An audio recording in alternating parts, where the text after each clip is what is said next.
ਦੁਨੀਆ ਅੰਦਰ ਰੱਖ ਫਕੀਰਾ, ਐਸਾ ਬਹਿਣ ਖਲੋਣ, ਕੋਲ ਹੋਵੇਂ ਤੇ ਹੱਸਣ ਸਾਰੇ, ਟੁਰ ਜਾਵੇਂ ਤੇ ਰੋਣ। ਬਾਬਾ ਜੀ ਨੇ ਸ਼ੇਰ ਉਦੋਂ ਕਿਧਰੇ ਆਖਿਆ ਜਦੋਂ ਅਸੀਂ ਹਾਲੇ ਤਖਤੀਆਂ ਪੋਚਦੇ ਸਾਂ, ਪਹਾੜੇ ਗੇੜਦੇ ਸਾਂ, ਸਕੂਲ 'ਚ ਖਲੋ ਕੇ ਨਾ, ਤੇ ਇੰਨੀ ਸਮਝ ਉਹਦੀ ਵੱਲ ਨਹੀਂ ਆਈ। ਲੇਕਿਨ ਅੱਜ ਲਿਖਣ ਲੱਗੇ ਹਾਂ ਤੇ ਉਹ ਹੀ ਜਿਹੜੇ ਉਹ ਸਾਡੀ ਫੱਟੀਆਂ ਦੇ ਪੂਰਨੇ ਪਾ ਗਏ ਨੇ ਨਾ, ਉਹਨਾਂ ਦੇ ਉੱਤੇ ਹੀ ਲਿਖਦੇ ਜਾ ਰਹੇ ਹਾਂ। ਉਹੀ ਅੱਗੇ ਚੱਲਦਾ ਪਿਆ, ਉਹੀ ਅਸੀਂ ਅੱਜ ਤੱਕ ਇੱਥੇ ਲੈ ਕੇ ਆ ਗਏ। ਹਾਂ, ਇੱਕ ਕੰਮ ਉਹਨਾਂ ਇਹ ਕੀਤਾ ਕਿ ਆਪਣੇ ਬਗੀਚੇ 'ਚ ਉਹ ਜਿਹੜੀ ਗੱਲ ਸੀ ਨਾ, ਕੋਲ ਹੋਵੇਂ ਤੇ ਹੱਸਣ, ਉਹਨਾਂ ਦੋ ਇੱਕ ਐਸੇ ਫੁੱਲ ਖੇਡ ਦਿੱਤੇ ਸਾਡੇ ਲਈ। ਇੱਕ ਮਾਮੂਲੀ ਸੇਵਕ ਜਨੇਦ ਅਕਰਮ ਜੀ, ਤੇ ਦੂਜਾ ਉਹ ਫੁੱਲ ਜਿਹਦੀਆਂ ਖੁਸ਼ਬੂਆਂ, ਜਿਹਨੇ ਹਸਾ ਹਸਾ ਕੇ ਸਾਡੀਆਂ ਵੱਖੀਆਂ ਕੱਢ ਦਿੱਤੀਆਂ, ਸਾਨੂੰ ਰੋਣ ਹੀ ਨਹੀਂ ਦਿੱਤਾ ਉਸ ਗੱਲ 'ਤੇ, ਉਸ ਸ਼ੇਰ 'ਤੇ ਟੁਰ ਜਾਵੇਂ ਤੇ ਰੋਣ। ਤੇ ਸੇਲ ਅਹਿਮਦ ਸਾਹਿਬ ਵੀ ਸਾਡੇ ਕੋਲ ਅੱਜ ਮੌਜੂਦ ਨੇ, ਉਹਨਾਂ ਦੀ ਨਿਸ਼ਾਨੀ ਉਹਨਾਂ ਦੇ ਤੌਰ 'ਤੇ ਜਨੇਦ ਅਕਰਮ ਹੋਰਾਂ ਨਾਲ ਮੁਲਾਕਾਤ ਬਜ਼ਮੇ ਫਕੀਰ ਬਣਾਈ 2010 ਵਿੱਚ। ਤੇ ਮੈਂ ਆਇਆ, ਮੈਂ ਕਿਹਾ ਅਸੀਂ ਇਸ ਤਰ੍ਹਾਂ ਮੁਸ਼ਾਇਰਾ ਰੱਖਿਆ, ਤੇ ਬਾਬਾ ਨਜਮੀ ਸਾਹਿਬ ਵੀ ਉੱਥੇ ਤਸ਼ਰੀਫ ਲੈ ਕੇ ਗਏ। ਤੇ ਮੈਂ ਕਿਹਾ ਤੁਸੀਂ ਇਹ ਯਾਰ, ਮੇਰੀ ਤਬੀਅਤ ਨਹੀਂ ਠੀਕ, ਮੈਂ ਨਾ ਬਿਮਾਰ ਹਾਂ, ਤੇ ਮੈਂ ਕਿਹਾ ਜੇ ਤੁਸੀਂ ਆਓਗੇ ਤੇ ਅਸੀਂ ਵੀ ਵੱਲ ਹੋ ਜਾਵਾਂਗੇ, ਨਹੀਂ ਤੇ ਅਸੀਂ ਵੀ ਬਿਮਾਰ। ਬਹਰਹਾਲ ਉਹਨਾਂ ਨਾਲ ਇਹ ਮੁਲਾਕਾਤ ਸੀ। ਦੂਸਰੀ ਵਾਰੀ ਵਰਲਡ ਪੰਜਾਬੀ ਕਾਨਫਰੰਸ ਦਾ ਉਹ ਆਇਆ ਇਨਵੀਟੇਸ਼ਨ, ਉਹ ਲੈ ਕੇ ਮੈਂ ਆਇਆ।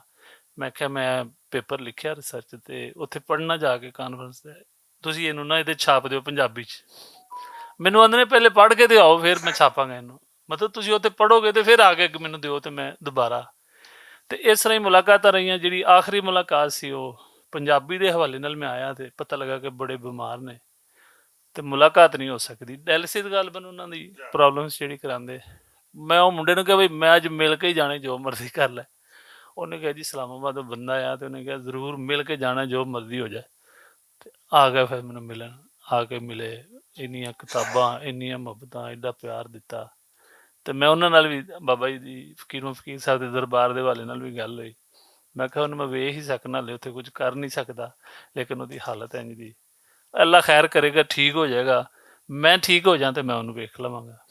ਤੇ ਅੱਜ ਅਸੀਂ ਉਹਨਾਂ ਨੂੰ ਯਾਦ ਕਰਨੇ ਹਾਂ, ਉਹ ਸਾਡੇ ਵਿੱਚ ਹੀ ਮੌਜੂਦ ਨੇ। ਜਿਵੇਂ ਫਕੀਰ ਮੁਹੰਮਦ ਫਕੀਰ ਦੀ ਸਾਡੇ ਕੋਲ ਨੇ, ਇੰਝ ਹੀ ਜਨੇਦ ਅਕਰਮ ਜੀ ਵੀ ਸਾਡੇ ਕੋਲ ਜ਼ਿੰਦਾ ਰਹਿਣਗੇ। ਤੇ ਪੰਜਾਬ ਹਾਊਸ ਨੂੰ ਸਲਾਮ ਹੈ।